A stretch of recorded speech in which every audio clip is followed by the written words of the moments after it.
这几年在网络上有许多人开始分享做自媒体的好处，大部分都是强调一台电脑、一部手机就能月入好几十万，不用早出晚归及大众运输工具，不用为了一点点微薄的薪水拼尽全力。不得不说，在1年前夜深人静的时候，我也被这样的文案吸引着，对这个领域有美好的憧憬。直到我自己真的开始进入这个行业后，到今天已经过了10个月，才渐渐明白或许没有想象中那么容易。因此今天的影片我将分享从今年初到目前我做了什么，取得哪些成绩与成果，第二分析为什么频道失败的3个原因。或许你可以在开始经营前想清楚这些问题，以及最后一个部分我会分享一些我自己的看法与建议。如果你在将近2025年的今天，因为听了某些N年前就开始做的成功人士的分享，觉得很心动，想开始经营，那或许你可以听听我的经验，再评估是否要开始行动。OK， 话不多说，我们开始。首先，不知道你有没有听过幸存者偏差的理论？这里引述一个例子让大家明白，如果你自称可以预测股市，并取得5万人的电子邮件地址，接着告诉他们你拥有一套精准判断股市的方法，现在诀窍来了，告诉一半的人股市会上涨，并说明一些合理的解释来告诉他们为什么。对另一半的人则告诉他们股市会下跌，现在股市到了周末可能会上涨或下跌。我们假设股票上涨好了，你要做的就是把收到错误预测的人删除，因此在剩下的25000人中，再一次告诉一半的人股市会上涨，另一半的人股市会下跌。到了周末再把收到错误预测的人删除，再重复动作。最后第10周结束时，你会得到大约50人，收到你连续10周对股市的精准预测。这50人就会觉得你跟神一样神准，即便你根本就只是一个普通人。从这里我们可以看到一个问题的症结点，如果我们只听从所谓的成功人士的建议，而忽略所有失败人士的，那就会只留下高度扭曲的事实，而这就是所谓的幸存者偏差。那回到现实生活中，如果我们只听某些成功人士的分享，甚至是当成功人士把他们的学员成绩拿出来分享，说你看学员跟着操作也赚了多少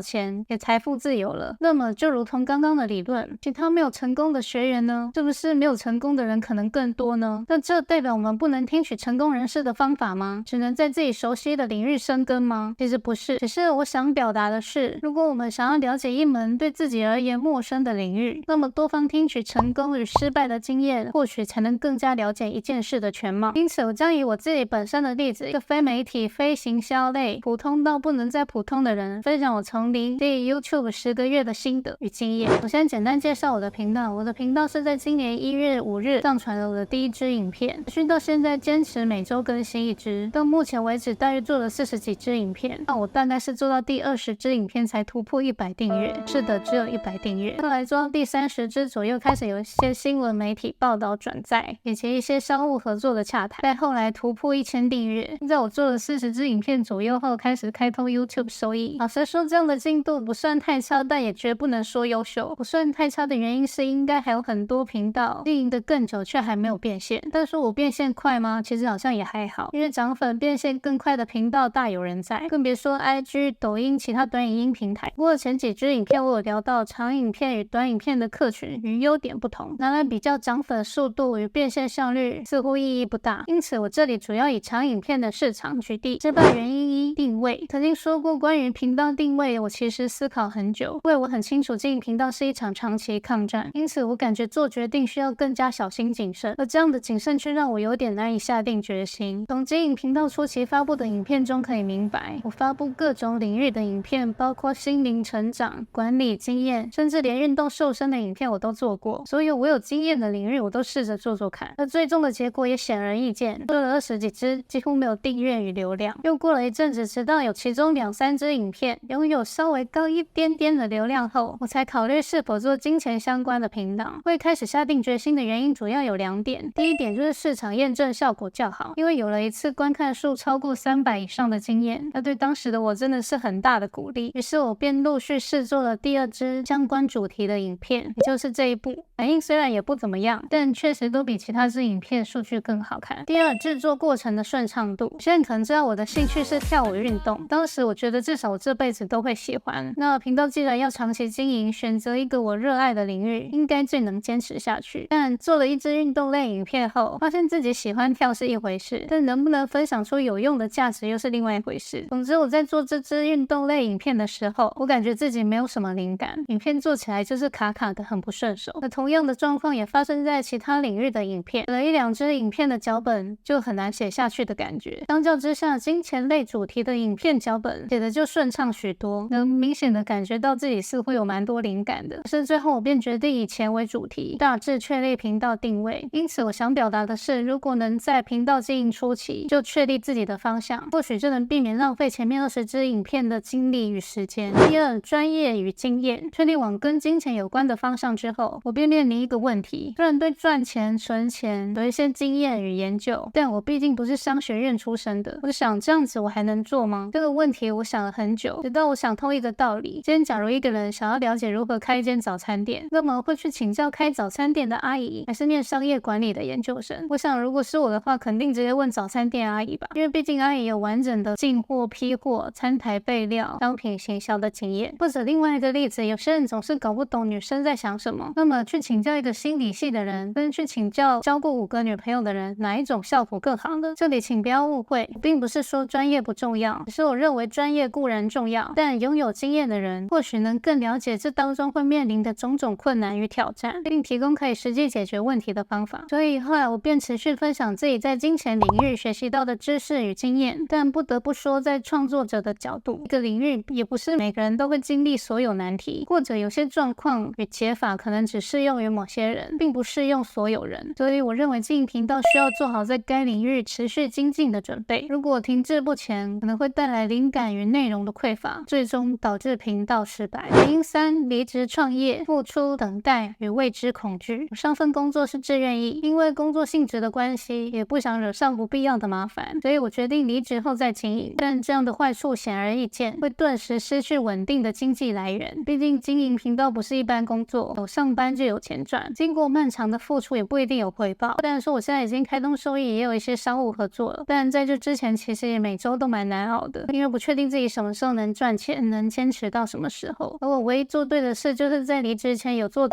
财规划，或紧急预备金、定存、投资等等，让自己每月有一些金流可以运用。但裸辞创业让我消费起来比较绑手绑脚一点，但还是有一些优点的，例如不需要蜡烛多头烧，在初期经营时能好好投入在钻研选题、脚本、拍摄、剪辑的流程。但如果我当时不是军人，我应该会选择在职经营，让自己更有余裕，就比较不会有那么大的生活压力，导致频道早早放弃。所以我觉得在渐渐熟悉工作流程后，便可以尝试以副业的形式经营，因为我认为这是一门长期事业，坚持下去收入才会越来越高，成果也才会越来越明显。总结今天分享了我在2024年才开始经营自媒体的3个经验，不论你现在是否已经开始做或打算开始做，希望你在看到一些成功人士的分享时，能先缓一缓，或许能帮助你得到一些启发。其实经过几个月这样的生活后，如果你问我人生如果重来，是否会后悔放弃稳定工作转职，我的答案是不会，因为我终于觉得我在为自己的事业努力了。以前在各个职场上班，总是有一种听命行事的感觉，老板主管要我做什么我就照做，让手上的任务都顺顺利利就好。但自从做了自己的频道，会自发的想要越来越好，因为一切都是为了自己的事业着想，可能这才是我要的人生，不需要再管别人的事、别人的心情，不需要再为别人的公司赚钱。即使做这件事需要承担失败的风险，我也心甘情愿。但请别忘记幸存者偏差的理论，当我们开始对某个领域感兴趣，在倾听成功人士的建议时，你可以心存保留，确保自己没有被糊弄。成功可能无法完全复制，相对的把失败者的经验纳入考虑，或许就能学到更多。好啦，以上就是本期内容。如果你想了解更多做自媒体的经验，可以在描述栏预约我的对谈，因为我还写了一本6大被动收入报告，里面包含了24种常见的被动收入变现逻辑，也可以在那里领取。最后感谢你们的耐心观看，如果觉得本期影片对你有帮助，欢迎按赞订阅，有其他想法也欢迎留言跟我分享。下次见，拜拜。